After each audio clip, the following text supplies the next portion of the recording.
Over the last several years, I've heard the term brainworm used quite a bit to describe people that have appeared to lose their minds. But it has never been used to mean literally that they have brainworms. But RFK Jr. literally had a brainworm that ate his brain. This story is so ridiculous that I have to share this. This video might be like 5 minutes long. This has to be discussed. Robert F. Kennedy Jr. says health issue caused by dead worm in his brain. So this was apparently a health problem that he experienced in 2010. Quote, this is a quote from him, was caused by a worm that got into my brain and ate a portion of it, then died.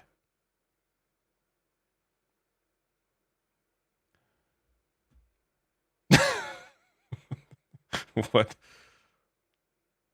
What? What? For real?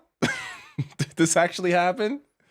So this was these words were contained in his divorce case deposition from 2012. 2 years before the deposition, the paper said Kennedy experienced, quote, memory loss and mental fogginess so severe that a friend grew concerned he might have a brain tumor. So neurologists, apparently the same ones that treated his uncle, looked at RFK's brain, saw a dark spot on his brain scans, thought he had a tumor.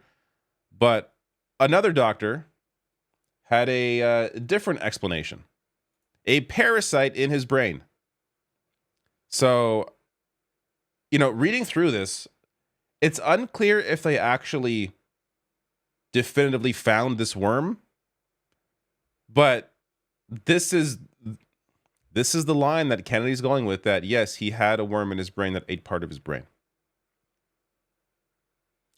Now,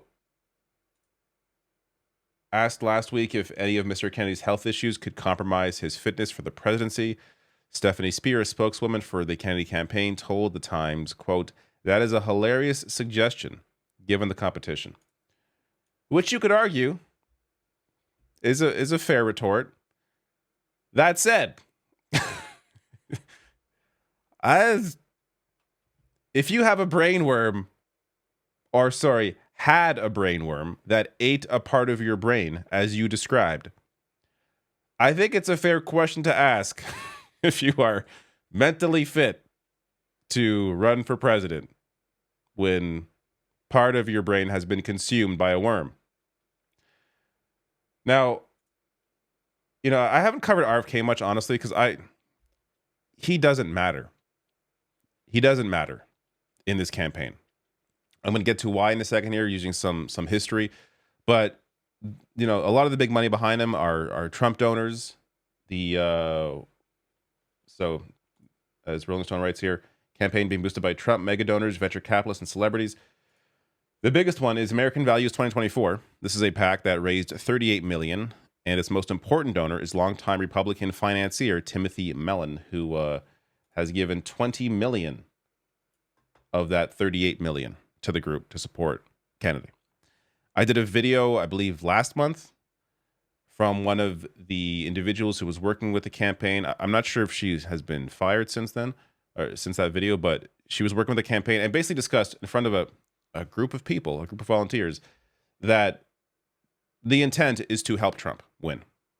And that she understands RFK can't win because what I'm going to show you here in a second, but that the intent of this campaign is to try and tear some voters off from Joe Biden. But look, this is a very important context here. In 92, Ross Perot ran as an independent. He received 19% of the vote, which is much higher than what RFK is currently sitting at with 10.8%. 19% of the vote. So let's take a look at how many electoral college votes he received. Zero. Because this is the electoral college system, this is first past the post. In the current system, there is no ability for RFK to win. That is just a fact. RFK cannot become president under this current system. as an independent candidate. So any vote for him is just a complete waste of time. And even if you're, understandably dissatisfied with Biden and Trump, the focus really should be on local races, state races, and there's oftentimes for obvious reasons, and a lot of us do this. I do this. The focus is on the president because they're the president, so there should be focus there.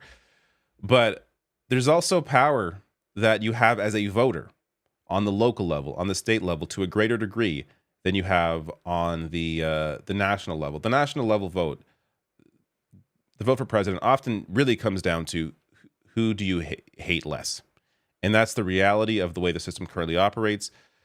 And unfortunately, that's unless you have a good primary where there is a real challenge and someone that you actually like wins the primary, oftentimes that's just the way the result ends up.